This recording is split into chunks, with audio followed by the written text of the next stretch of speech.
Menghindari dosa besar. Bab 3. Berikut nama-nama anggotanya. A. Larangan membunuh dalam Islam. Dalam firman Allah di surat Al-Isra ayat 33 yang artinya, dan janganlah kamu membunuh jiwa yang diharamkan Allah, kecuali dengan alasan yang benar. Yang kedua, dalam surat Al-Ma'idah ayat 32 yang artinya, membunuh satu nyawa seperti seolah membunuh seluruh umat manusia. Yang ketiga, dalam surat An-Nisa ayat 93 yang artinya, pelaku pembunuhan disengaja diancam di neraka jahanam. Dampak negatif pembunuhan. Yang pertama, pada pelaku. Pelaku akan ditangkap sesuai dengan hukum agama dan negara. Pelaku juga akan merasa bersalah dan ketidaktenangan batin. Yang kedua, pada keluarga korban dan masyarakat. Adanya dendam, keresahan pada pelaku, lalu ada trauma psikologis, terutama pada anak-anak, dan potensi lahirnya psikopat. B. Liwat atau sodomi. Liwat berasal dari nama Nabi Lut, artinya perbuatan seksual antara sesama laki-laki. Ini adalah bentuk penyimpangan seksual. Dalam hadis Nabi Muhammad, Rasulullah SAW yang bersabda, Rasulullah sangat mengkhawatirkan umatnya mengikuti perbuatan kaum Lut. Hadis riwayat Ibnu Majah. Lalu, pada surat Al-A'raf ayat 81, yang artinya, sesungguhnya kamu mendatangi lelaki untuk melepaskan nafsumu. Yang kedua, pada surat Al-A'raf ayat 80, disebut sebagai perbuatan keji, yaitu fahisyah. Yang ketiga, dalam surat Al-A'raf ayat 33, Allah mengharamkan perbuatan keji, baik yang nampak maupun yang tersembunyi. Dampak negatif dari liwat, yang pertama, dilaknat oleh Allah di hadis riwayat Ahmad. Yang kedua, daya rusaknya melebihi zina, yaitu mengancam kelangsungan manusia, yang disebut sebagai kaum perusak dan zolim. C. Bahaya LGBT dalam Islam. LGBT adalah singkatan dari lesbian, gay, biseksual, dan transgender. Dalam Islam, perilaku ini sangat dilarang keras karena sudah menyimpang dari fitrah manusia, dan dosanya bahkan lebih besar dari zina. Yang pertama, dibinasakan oleh Allah. Contoh paling jelas bisa kita lihat dari kisah umat Nabi Lut yang melakukan hubungan sesama jenis dan menolak peringatan Nabi Lut. Akhirnya, mereka dibinasakan Allah dengan hujan batu, sebagaimana disebut dalam Al-Quran surat Al-A'raf ayat 84 dengan bunyi yang artinya, dan kami turunkan kepada mereka hujan batu, maka perhatikanlah bagaimana kesudahan orang-orang yang berdosa itu. LGBT bukan hanya menyimpang, tetapi juga bisa mengundang azab Allah jika tidak ditinggalkan. 2. Menyebabkan penyakit fisik dan mental. LGBT juga bisa menyebabkan penyakit serius seperti HIV, AIDS, penyakit kelamin, bahkan kanker langka seperti sarkoma Kaposi. Selain itu, juga bisa mengganggu kesehatan mental, misalnya pelaku LGBT bisa jadi terlalu posesif, cemburuan, dan bisa berujung pada tindak kekerasan atau pembunuhan. Contohnya, wanita transgender beresiko 34 kali lebih tinggi terkena HIV dibandingkan wanita biasa. Di Amerika tahun 2013, dari hasil pemeriksaan, 81% gay berusia 13 tahun ke atas sudah terinfeksi HIV. 3. Merusak tata sosial masyarakat. Dampak LGBT juga terasa dalam kehidupan sosial. Jika dibiarkan, perilaku ini bisa merusak tatanan masyarakat, menyebabkan maraknya perzinaan, pelecehan seksual, dan asusila. Nilai-nilai agama dan norma sosial jadi makin terabaikan. Nah, perilaku LGBT bukan hanya melanggar aturan agama, tetapi juga membahayakan diri sendiri dan juga masyarakat. Kita sebagai umat Islam harus menjauhi perilaku ini dan juga menjaga fitrah, kesehatan, serta moral sosial kita. D. Homer. Minuman keras atau narkotika. Segala sesuatu yang memabukkan dan menghilangkan akal, baik minuman maupun zat lainnya, hukumnya haram. Dalilnya jelas dari Nabi Muhammad SAW bahwa tiap-tiap yang memabukkan disebut hamer dan tiap-tiap hamer hukumnya haram. Hamer menimbulkan berbagai dampak negatif, seperti merusak kesehatan, memicu kejahatan, serta menjauhkan diri dari mengingat Allah. Untuk menghindarinya, seseorang perlu meningkatkan keimanan, meyakini ancaman neraka bagi peminum hamer, menyadari kerugiannya, meningkatkan akhlak, dan menjauhi lingkungan yang buruk. Judi. Permainan yang mengandung unsur untung-untungan dengan taruhan uang atau harta. Di Al-Quran Surah Al-Maidah ayat 90 dengan tegas menyatakan bahwa judi adalah perbuatan keji dari setan yang harus dijauhi. Unsur penting dalam judi adalah adanya permainan, spekulasi keberuntungan, dan taruhan. Dampak negatif judi sangat merugikan, meliputi timbulnya permusuhan, malas bekerja, dan melalaikan ibadah. Mencuri. Mencuri berarti mengambil sesuatu yang bukan miliknya secara diam-diam dan tanpa izin. Dalam pandangan agama Islam, mencuri dilakukan oleh orang yang sudah dewasa dan berakal sehat terhadap harta orang lain yang disimpan di tempat aman, dan ia tidak memiliki hak sedikit pun atas barang itu. Dampak mencuri. Dampak bagi pelaku. Yang pertama, gelisah dan tidak tenang karena dihantui rasa takut dan rasa bersalah. Yang kedua, dihukum secara hukum jika tertangkap oleh pihak berwenang dan seorang pencuri akan mendapatkan hukuman sesuai undang-undang yang berlaku. Yang ketiga, nama baik rusak, karena akan kehilangan kepercayaan dari masyarakat. Yang keempat, keimanannya rusak, karena mencuri adalah dosa yang merusak hubungan dengan Allah. Jika ia mati sebelum bertaubat, maka ia akan mendapat azab yang pedih. Dampak bagi korban dan masyarakat. Yang pertama, korban mengalami kerugian dan kekecewaan atas harta yang hilang. Yang kedua, masyarakat menjadi takut dan tidak merasa aman, karena bisa saja mereka menjadi korban selanjutnya. Yang ketiga, timbul hukum rimba, di mana orang yang mengambil tindakan sendiri tanpa hukum resmi, yang dapat membuat kekacauan sosial. Cara menghindari perilaku mencuri. Yang pertama yaitu mensyukuri nikmat Allah, menyadari bahwa rezeki sudah dijamin oleh Allah dan tidak perlu mengambil milik orang lain.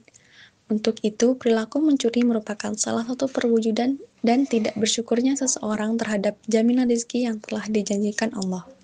Dengan demikian, meningkatkan rasa syukur kepada Allah merupakan salah satu cara yang dapat dilakukan oleh seseorang untuk menghindari perilaku mencuri.